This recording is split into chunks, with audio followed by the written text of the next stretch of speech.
But Patanjali will not change. Patanjali's thought process will not change. Patanjali's psychology will not change. Patanjali's calculation of human mind will not change. Patanjali's understanding of human mind will not change. Patanjali's perception to this universe will not change. Patanjali's path will not change. Patanjali's dream will not change. Patanjali's imagination of this human mind, which has only 5 awareness, which I'll talk when we go to that sutra.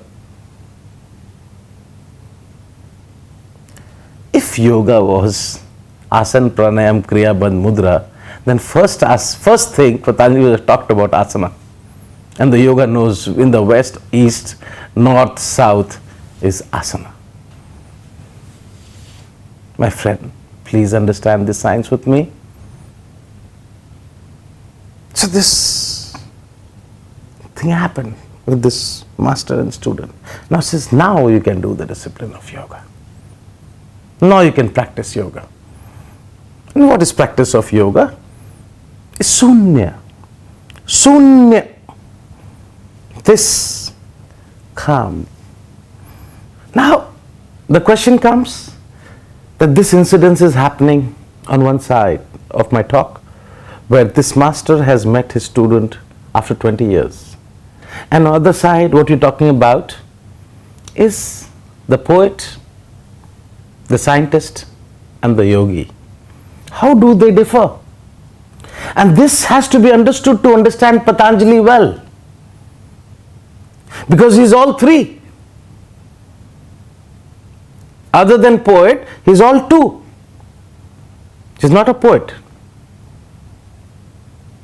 And why I'm saying this, after you understand all three, then you will actually understand that why I am saying this. As I told you, scientist works outside and it ends up in conclusion with some mathematical interpretation. Then only science believes it. So actually physics and mathematics are married together. Sometimes physics wins, sometimes mathematics wins. And they have a fight for generations. They have actually got a fight for generations. From the time physics was born and maths was born, it is a fight going on for generations. Now let's get down to the poet. Poet actually has the imaginative body very strong. He can transport himself to pain, happiness. He uses emotions as his tools. And why a poet cannot become a yogi has to be understood now here.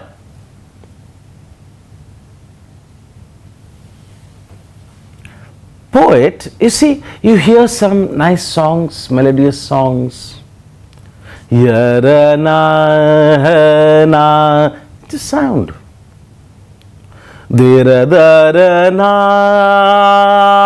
The sounds. It enters the soul. That's why music is the song of soul. You want to say sa re ga ga ga ga ma ma pa dha ni. These are notes. I'm not a musician. Neither am a singer. But we have learned Nada Yoga. Nada. Sound of soul. It's another department. Sometime I'll talk about the whole Sutra of Nada Yoga. It's beautiful.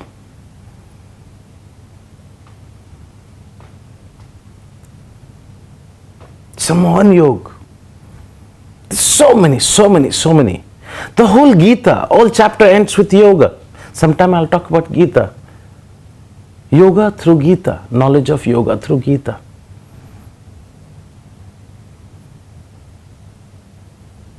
Now I'm talking about now. And where we stand? Now the poet. Poet imaginative body is so strong, so immense. He has worshipped, he has grown his imaginative body, huge. humongous, humongously big. And yoga talks about 5 body, 5 modifications of mind: right knowledge, wrong knowledge, imagination, sleep and memory. Right knowledge, wrong knowledge, imagination, sleep and memory.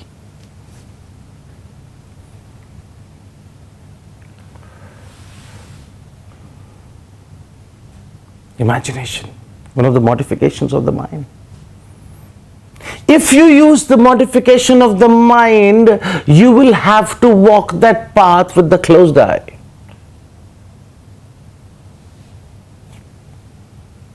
Eyes are closed now. So sometime when you hear certain beautiful music, it really touches your soul because it has entered that zone. It has entered that sphere. It has entered the spiritual levels. That's why I adore poets. I too write poetry once in a while.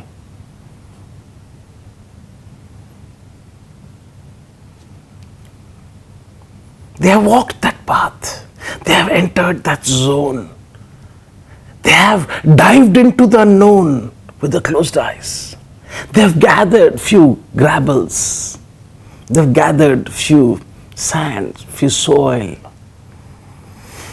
The aroma of that world of unknown, they have gathered. And when they put it together, it's just meditative. Yes, you can use music to meditate. Yes, you can use meditation. You can use meditation for music. You can use music for meditation. Either or. So these are tools again. See, enlightenment is not a capsule. But you have it and you get enlightened tomorrow. It's an incidence, it's a happening, it's a phenomena. It's just a phenomena. If you are on the path, you might be able to reach the last door. But you have to be in the path. And that's the Patanjali Yoga Sutra path I'm teaching you. So before I talk about the whole sutra, I'm just talking about how to understand Patanjali. How did he write Patanjali Yoga Sutra? What has gone before this incident happened to him? I've taken a lot of time to explain you so that you understand Patanjali's mind, so that you understand Patanjali's thinking, so that you understand Patanjali's philosophy, his theosophy, his psychology, his mind. Otherwise, you can't understand Patanjali. I'm getting you married to Patanjali. So I'm introducing the wife to you, the queen to you, or the husband to you, groom, whatever you call it. I'm just introducing that character, Patanjali. I'm introducing the mindset. His thinking, the way he thinks, the way he operates. How can he be so nudely true? What's wrong with him? Does he lack compassion? Yes, he lacks compassion because he's a mathematician, he's a scientist. That's why it's not a religion. That true, that hard, that straight he is. That's why poets get that aroma, get that feel. That meditative feel. When you hear certain music, just you close your eyes. And about music, you have to understand, there are 2 kinds of music. One music where you start tapping your foot, and one music when you start moving your head. Simple. Sound of soul and sound of rhythm. Both are right. Foot is also part of the body and head is also part of the body. Both are part of the body. So no one is wrong. All musicians are beautiful. All are right. In this universe, there is nothing wrong. That is what I am talking about, law of unification, law of unity, law of infinity. There's nothing random here. Everyone is designed to be the way he or she is. Everyone. This universe is perfect. When the world will end, when human being will kill human being, then only it can end. When human being will kill nature, then it will end. Because no one can win when one hand starts fighting with the other hand. Your left hand starts fighting with the right hand. Now it starts hurting. Who will win? Nobody will win. Both will die. Both has to die. Both has to die. Either the fight has to be over or both will die. To stop fighting. The nature. Nature is like your mother. Kill your mother. There will be no population after that. There will be no population after that.